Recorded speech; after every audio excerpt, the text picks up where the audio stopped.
Hi there, this is Pete Carson, and you're listening to the PINTCAST. Now, before we begin, just explain a little bit what the PINTCAST is. It's a podcast recorded in a pub. That's about it. There's nothing special about it. It's just a little bit of an experiment to see if anyone would bother listening to such a thing. And I think it was partly inspired by Podcast But Outside, which is an LA based podcast that I just record on the streets of LA. And I was like, well, if I take my little Tascam and I take it into the pub, and we were quite surprised by the results, that even though there's, a fuck ton of background noise, you could still hear us pretty clearly and hear what we were saying, even though the background is quite a lot of ambient pub noise and ZZ Top that this really drunk guy was requesting at the bar. I think it's probably something worth releasing. So if you are interested in doing a PINTCAST with me, where we record a podcast over the progress of one pint, give me a shout on Twitter at Pete Carson. And I know loads of podcasts barely ever go past their first stage. God knows I've made maybe about 10 that I've only done one episode of. But if it gets me out of the house, I'll try anything, am I right? Even if it is going to a pub where it costs £5 a pint. So anyway, give us a listen. Give us a listen of the old PINTCAST and tell us what you think. There might be one thing I found quite hard to edit these things when you've got ZZ Top playing in the background. So there might be some hard cuts here and there, but I hope you enjoy it nonetheless. Anyway, thank you very much, and enjoy the PINTCAST. Hello and welcome to the PINTCAST. We're in the St. Vincent's pub on St. Vincent Street in good old new town of Edinburgh. And here today with Sam McKeddy. Hello. Good collaborator of many things and many cheeky vids. And today I'm asking you, what are you drinking? Today I'm having a pint of Guinness. A drink I've avoided for a long time, but it has to be said, I have often regarded it as the most beautiful pint. I mean, if you look at that, it's just lovely black, white head. It's just a very pretty drink to look at. Amber nectar. Well, it's not an amber nectar. That would be more of a lager. This is more of a dark ale. I've recently come around to Guinness. I kind of enjoy the kind of I don't know. It's like almost like a less flavorful ale, which sounds bad, but in reality it's quite nice. Just as a thing you can just sit and have a few jars of and enjoy yourself. Always described to me. I think the first or second party I went to was with Gavin Bingham, and he described. Oh, he was in Dundee last weekend, by the way. He was handing out cans of Guinness to me because I was an underager and I obviously couldn't get my own beer. And then Ali Bloomer came over and he was like, "Why are you drinking Guinness? It tastes like pea soup." It tastes like a toast or Marmite or something like that. That's kind of what it tastes like. But that always stuck with me because it was the first description of it that wasn't like, it's beer. So I was like, it's pea soup. Well, speaking of pea soup, did you know that an intense smog in London used to be called a pea souper? No. No, you do. Sounds like a car name. Well, I mean, it was from car emissions, I guess, back in the day before they brought in the congestion charge and that sort of stuff to deal with it. But I used to call it pea souper. What do you mean smog? You don't mean like London smog or like was it London fog? No, London smog specifically. Yeah, just from from cars. Cars and industry. So back in the day, because there used to be so much that it used to get so thick that the air would be like you wouldn't be able to see very far in front of you on certain occasions because it'd be so thick, and it would be like a yellowy kind of, following up a similar color to a pea soup, hence the name pea souper.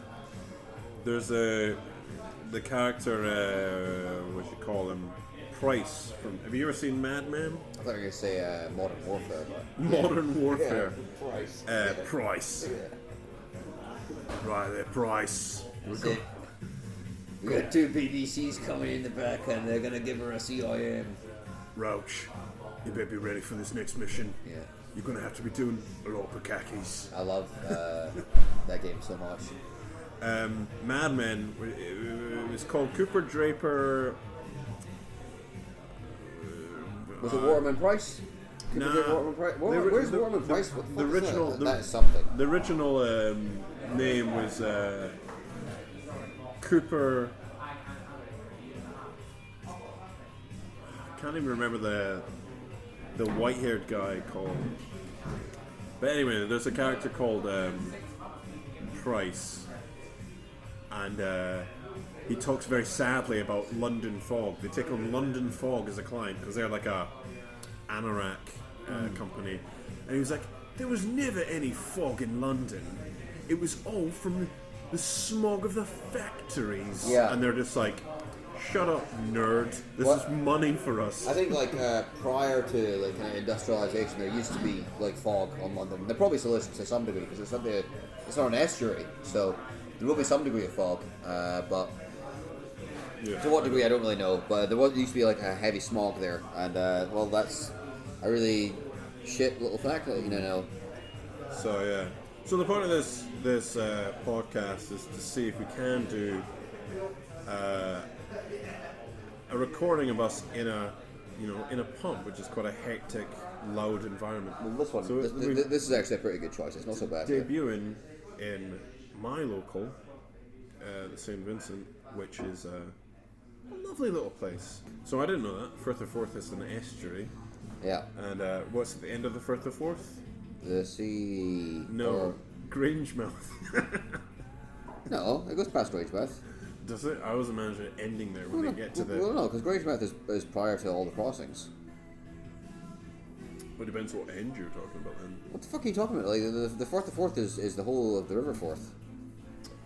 Oh yeah, but like when that big estuary ends, you're at Grangemouth and you're seeing all those big ass factories Yeah, that place is gnarly, dude. pumping like nuclear waste into the ocean. I remember like when I was a kid, like sitting on like the kind of like because I grew up in Kincarn, like when I was really young before I moved to Barry. Really close by, yeah.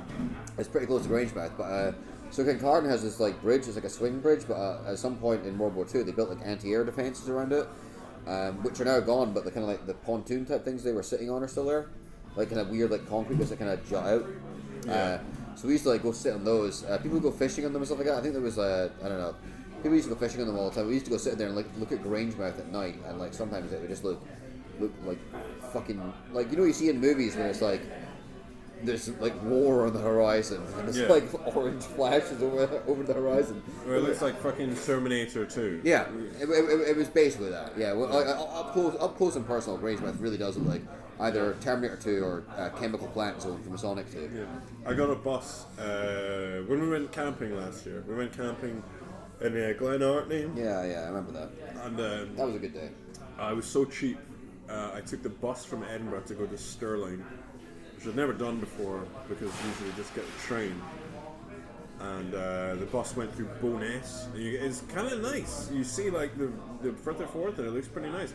And then you get to Grangemouth and it's just like Neo-Tokyo looking shit. It's like... It's crazy. It's all just like pipes and like chimneys with fire coming out the top of them.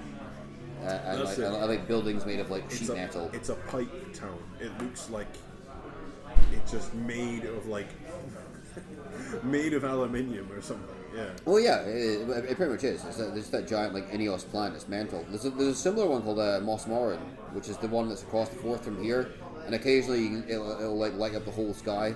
Oh yeah. You know what I'm talking about? Yeah, like So I remember leaving your house once and like seeing that it was like at night and literally like half the sky was like lit up with fire. Yeah. And I was like, what the fuck is that? I was like, has the war happened?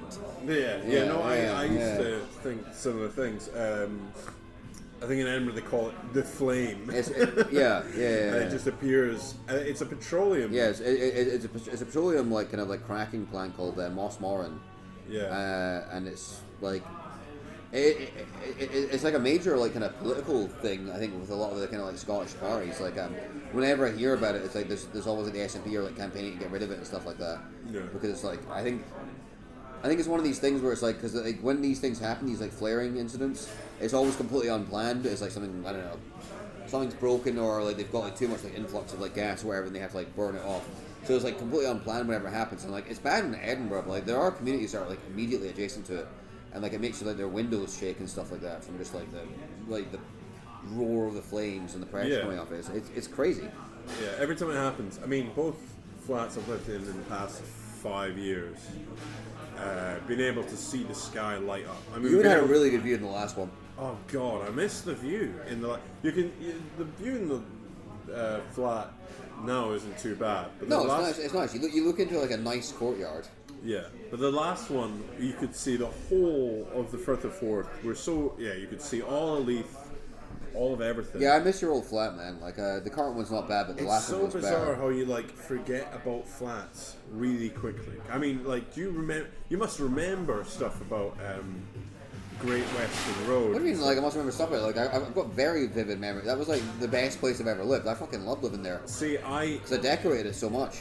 like, I had a conversation with somebody about Montgomery Street, and I forgot there was a fucking bowling green in the back garden. Oh, cool. Okay. It overlooked a bowling green. And this is something I haven't thought about in 3 years. Now you mention, I don't think I ever saw your back garden ever. I never went to it. I never went down there. But you could see in the middle there was a bowling green, and there was just loads of people just drinking pints. Like, Well, they had like a pub there as well. yeah, it's a bowling green. Oh, it was like a full-blown bowling room with a clubhouse. Yeah. Oh my god, I can't believe you didn't get into that. And it was quite weird because it was like a mixture of like old guys and Yeah. just like really fat young guys. Yeah. It was like, Well, I mean, like you'd fall into the second category there. Yeah. yeah. So the place I'm moving in like 3 weeks, 2 weeks even now, it's great. I'm actually really looking forward to this. It's got a garden, and I'm the only person that has direct access to the garden. Other people allowed to use it, or Yeah, it's a communal garden, but I have space. Like when I went into the viewing, they were like, oh, there's like an area here if you want to like grow vegetables and stuff, you can. So absolutely, I'm going to do that. I've wanted an allotment for the longest time. I don't think I've ever talked about this with you, but it's true. I've been on the allotment waiting list in Glasgow for like ages, but it's like miles long, so there's like no chance I'll get one. At least in the West End where I live, I'd have to get someone like somewhere shitty. tend to my vegetables. Where I'd have to like travel out to like fuck about. But like this place has got a vegetable growing patch with a part like demarcated for me as well, which is great because I've wanted to grow vegetables for the longest time. Like It's cool. Yeah. I went back to see my mum's house. my parents do it as well. They grow fruit and they make jam out of it. Yeah, I went to see my mum's house, and we were having like, I don't know, like a bacon sandwich or something for lunch, and she went into the. It's not even a garden. She's got like a stone like patio, but she's got like. Like raised beds in it. Yeah. Yeah, she's got room to do that, and so she was just like grabbing lettuce and stuff for us to eat, and I Yeah. was just like, how resourceful is this shit? I think it's cool. Like I mean, like there's loads of vegetables that I consume like a really high amount of, and it's like if I was able to grow them, I'd be able to grow them more like what I want, because I know you can get really kind of specific about like types of things. Like the big one is onions and garlic. Yeah. I'm not sure if I could grow up garlic, but I mean like onions, garlic, carrots, that sort of thing. The onions is like It seems to grow in the wild incredibly easily. the onions are easy to do, man. But like you get your shop onions, which are fine and all, but it's like I really like it when you get a really big onion. You know what I mean? If you like go to like some weird like organic store and you pick up some like fucked up looking like giant fucking onion. You're like, this is mine. I'll tell you something, man. Like last time I was back in Crieff, my mom had been to Conwy Croft because she loves it there. She like goes there and buys stuff all the time. What do they sell at Conwy Croft? Well, they've got like a whole thing. Like I went up there with her and Kirsty last time we were back, and so they've got a whole like operation to go there. You can get bacon rolls and stuff there now. They have like a cafe and that sort of thing. They've expanded their like. Trying to think.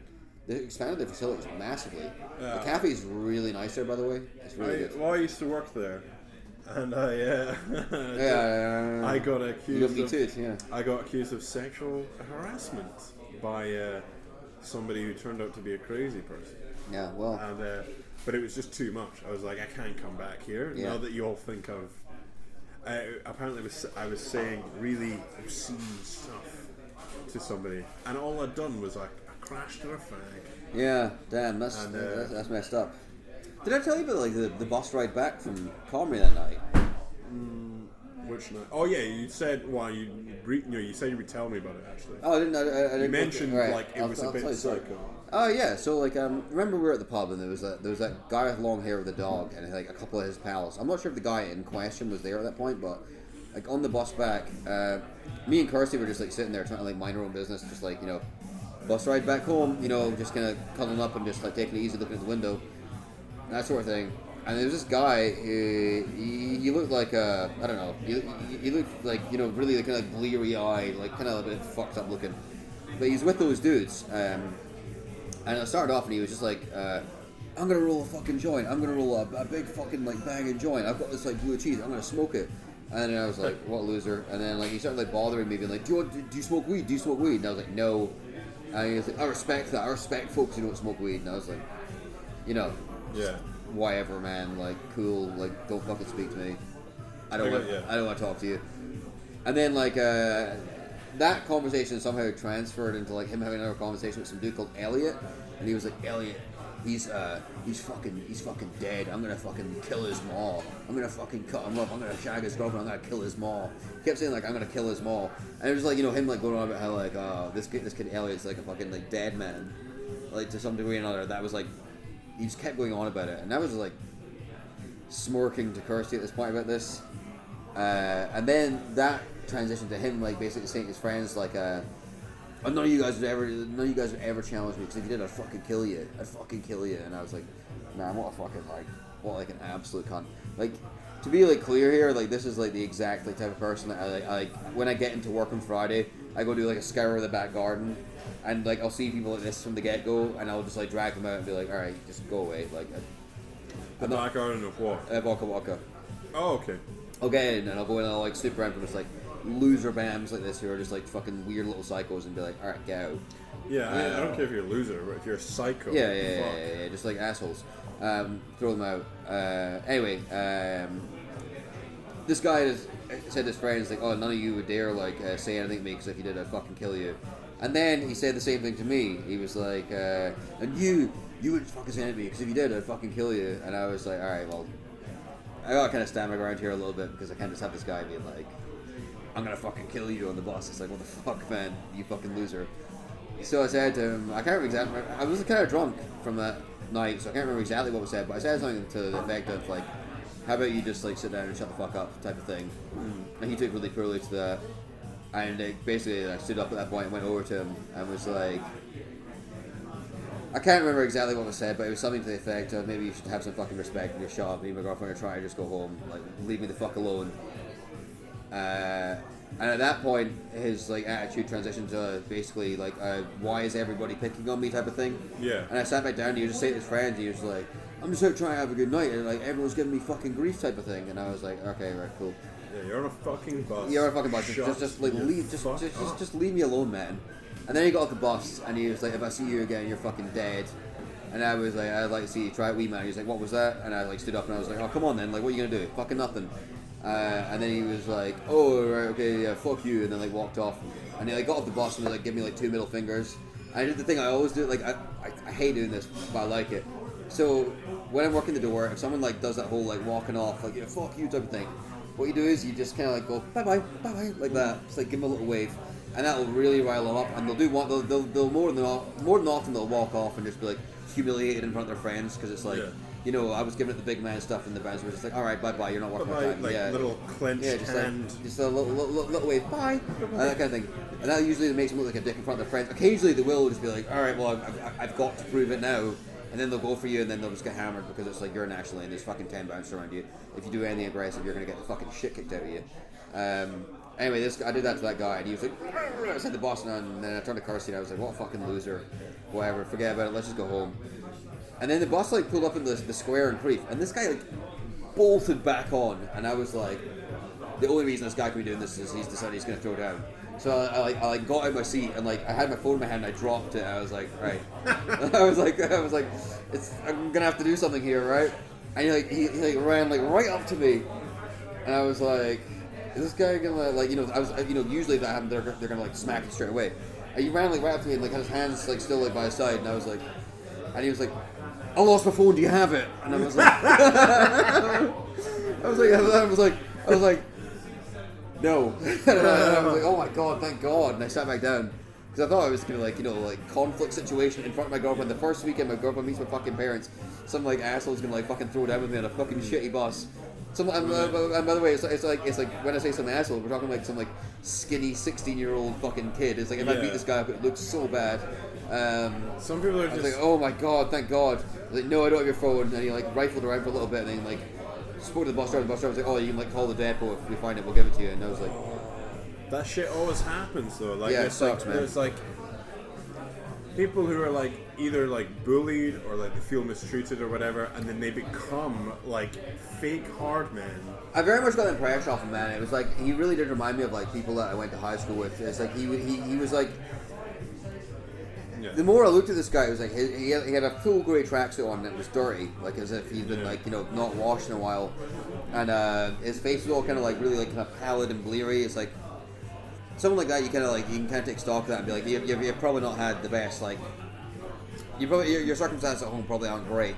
Yeah. Well, I mean, he would have been what 19 or whatever. No, this guy was maybe 16, 17. Right, but he was in the pub. Was he? I don't know if he was with that group at that point in time or not. But the reason I brought this up anyway was like I went back to Conway Croft that next day and I saw the guy with long hair who was on the bus with him. And by the way, like, see when I started talking back to this guy, like when he first was like, "I'll fucking kill you" type thing.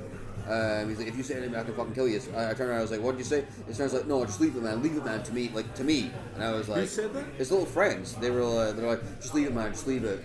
Right. I mean, it was just like they were scared of him. Yeah, pretty much. They were like, "Oh, our friends are fucking psycho, and we don't know how to deal with them," type of thing. Yeah. And I was like, "Oh, I'll deal with them." I don't know. Yeah, no, it was fucking stupid. Yeah. It was I mean, some dumb kid. I've had dumb exchanges in those buses, but I've always been very drunk and like being just like. I've never had anything like that happen on public transport. I've never had like anyone like completely like unprovoked like behave like aggressively towards me ever. So on the Conway to Perth 15 bus, I think the people that are up for a fight are usually old women or teenage boys, because I always remember just like old people getting really angry and shouting at everybody like, "You're all disrespectful," or like teenagers. I remember once when I was in Greek, I had an old lady yell at me for putting my feet on the seat, and at the time I was like, "Oh, fuck you." I didn't say it, I just kind of thought it at that point in time, but in hindsight I was kind of like, you know what, like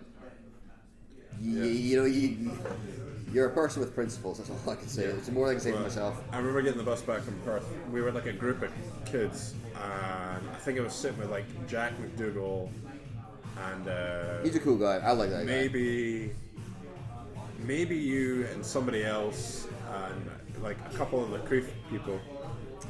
And we were just talking normally, like teenagers, and then when this woman gets off in Creef or whatever, she stands up and she announces to us, she's like, "You should all be ashamed of yourselves. I remember you that. should all just, what would your parents say?" And we were like, "We have no idea what you're talking about, you old bitch." Probably that, yeah. And then she just gets off, and we're like, it's like we've had a triumph that we never even thought was coming, or whatever. Yeah. It was over so quick. It was just like, "You are terrible people," and then we were like, "Okay, fuck you." I mean, the 15 bus is funny because you can get on any number of buses in a city and have weird things happen, but then that's the only bus running every hour, and so like the chances of something happening on there are like kind of weird. I think it's also just like the kind of like personalities you get in like small towns like Creef and Conway. It's like, you know, like a big fish in a small pond type of thing. But this guy was just like some like screaming wee bam. But it's like, you know, if you lived in a bigger city, it's like there would be higher levels of shittiness than you, and you wouldn't behave so like egregiously, obnoxiously, because if you did, something bad would probably happen to you. Yeah. Because there'd be worse people than like, you know, just like Creef cunts out there. I mean, if you think about it, it's like, I think like per capita, Creef had like way worse like concentrations, just like shite bams than fucking Glasgow does. It's like seeing Glasgow is like my life is like pretty like obnoxiousness free. The only time I encounter assholes is when I'm working, and that's different. But like you work at vodka. Yeah. As a bar bounce. Sorry. Yeah. Yeah, bouncer. That's right. Yeah. And that's where all the bands try and get into, because they're like, "Oh, I love vodka." What if it was vodka? I can't believe that I work in like a fucking what is like the nice street in Glasgow, and I work at this bar where it's like the people who come there are just fucking like scum. Yeah. Like see when I was working on Saturday night last week, and there's these guys. I have no idea how they got in because like we rotate around, so they must have like slipped in past like the other guys when they were talking or something like that. These guys slipped in, and I was like, as soon as I was clearing the bar, it was the end of the night. Like I pegged these guys straight away because one of them had like a gold chain on with RFC and gold on it, and I was like, oh my god, what a fucking loser, right? So him and this guy next to him were like out of their fucking faces, like on like Ching or something like that. They were like chewing their faces off, and they were like alternating between like hugging and wanting to fight each other. Yeah. And it was the weirdest thing ever. It was like, oh mate, you're like such a fucking good guy, but you know if you fucking talking to me like that, I'll fucking kill you, but. Mate, let's just love each other. And it was like, what the fuck is this interaction? Yeah. It was like such like polarizing extremes, and it was just like really rapidly just going between the two. And I was like, guys, you need to fucking leave. You guys should either fight or fuck. Well, I got to the point where I thought they were gonna fight, so I got one of them, and I was like, you wait here. And I was like, right, you guys leave. And then they left, and I was like, okay, you can go. Yeah. I went out with on Friday. I hadn't seen him for a while. And the music was pretty good. We went to Leaf Depot. Oh, you're talking about? Oh yeah, you told me this. Yeah. Everybody was like really sung. Like it's weird how like there's so many like people that you like think are BAMs, but they're like non-aggressive. And then we found a gram of I'll edit all this out. You found a gram of cocaine in the toilet. Did you do it? No, but like because I was like. Did anyone do it? Yeah, it was like you found a gram of cocaine in the toilet, and then everybody was there because like I was right there when they were taste testing it. They were just like, "Is that ketamine? Is that? No, that's definitely cocaine." And then he's just handing this cocaine around to everybody in the bar, and they were just coming back and be like, "Oh, here's your cocaine back." And then there was this one guy who sounded American. He was like, "I'm from the south of Edinburgh," and we were like, "What?" And you're like.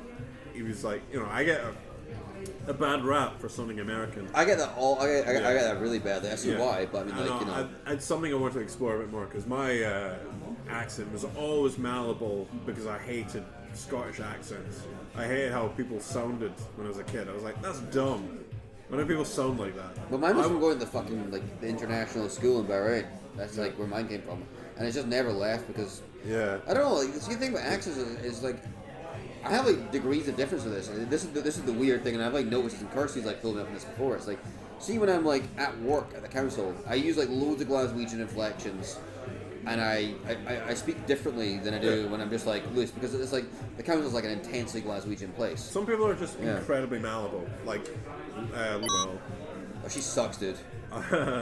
She came into my work when I was there doing the Fringe, and she was going to see a show, and she was like smiling and like, "Oh, how's it going?" and stuff. Like, you deleted me off Facebook, you fucking bitch. Well, I was like, she was like, "Oh, if you're back in comedy, we should like have a drink or whatever." And yeah, that was in my head. It was like, you deleted me off Facebook. I know none of what you're talking about is sincere. Like, this is not going to be going either way. She expunged me. It was when I lived with Andrew, actually. I remember that. So that was ages ago. We're talking like 2012, something around then. That's when she gave me the get fucked. But, what was my point about her? I had a fucking point there. This is the bad point of the PINTCAST where you're like getting drunk and you just can't remember what your point was. The pint's almost over, so you better wrap it up soon because I'm going to finish and then that'll be the cast over. My pint is going strong. Well, I'm going to piss for mine. So what have I been? What have you been up to apart from hating life? I don't hate life at all. I'm moving flat. I'm excited about that. Moving flat? Yeah, that's good. Got any projects on the horizon? Got my new belt in judo. Been training a lot. Nice. I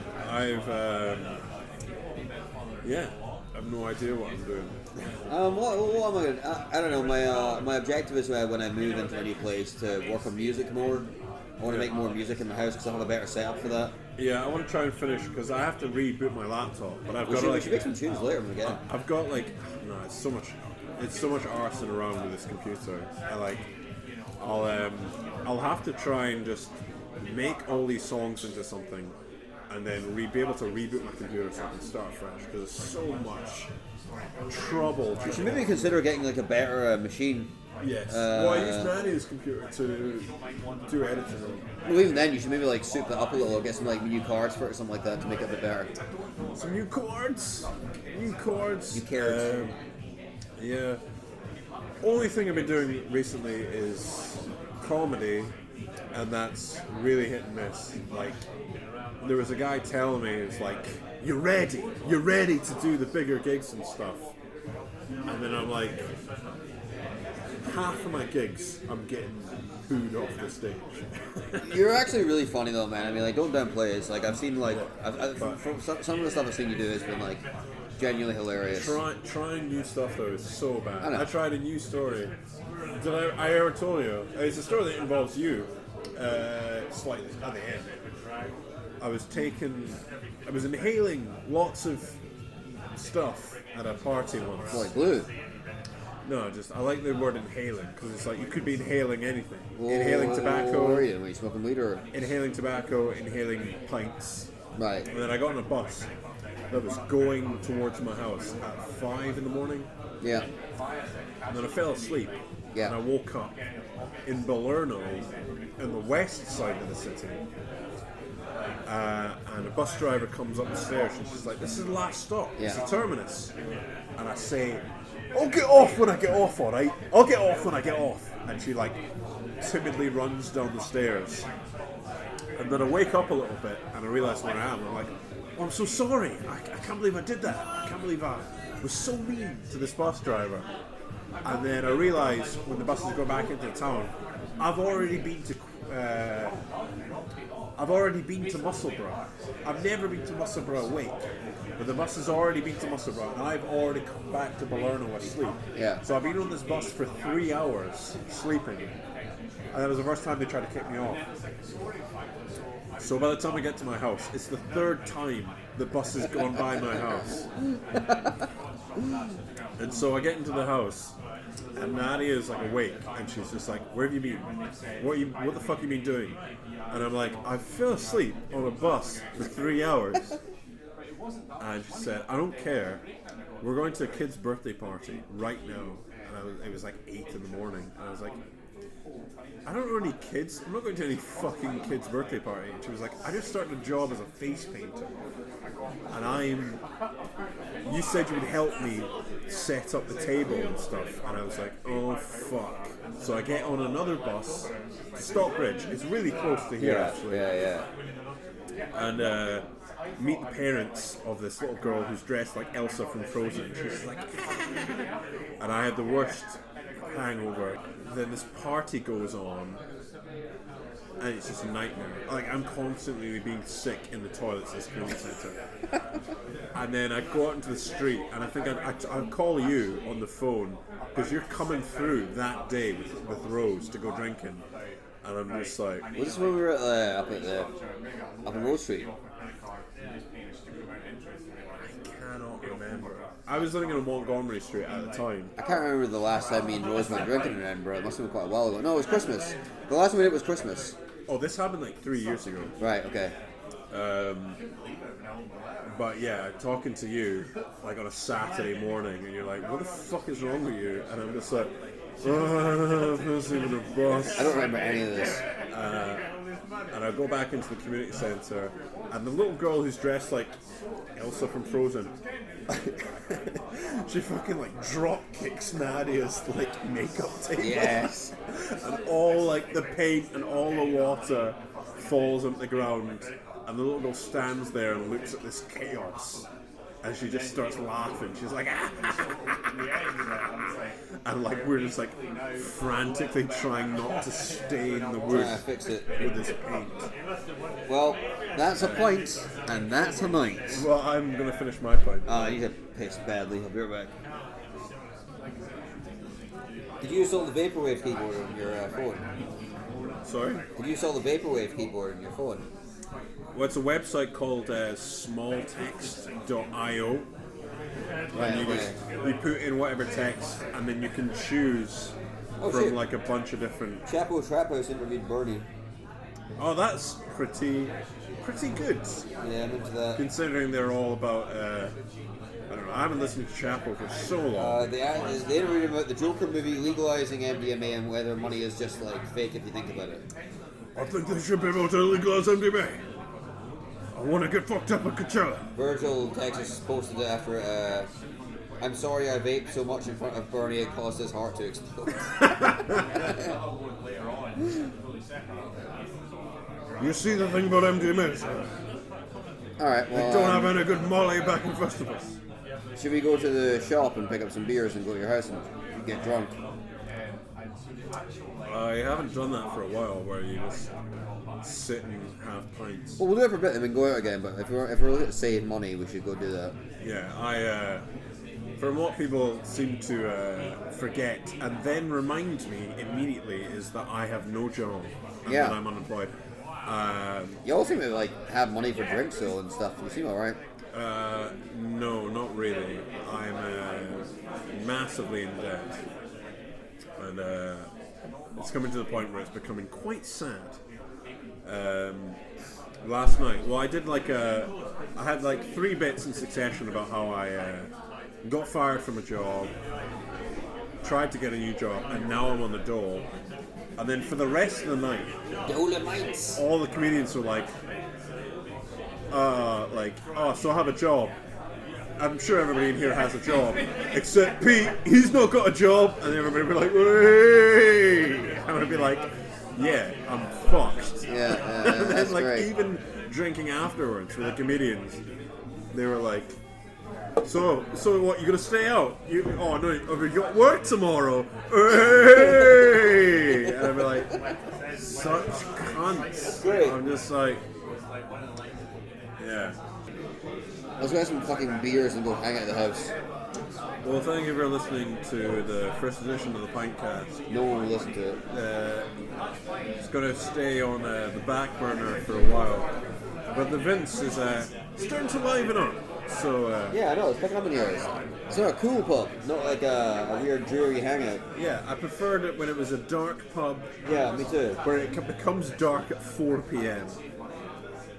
Right. Goodbye.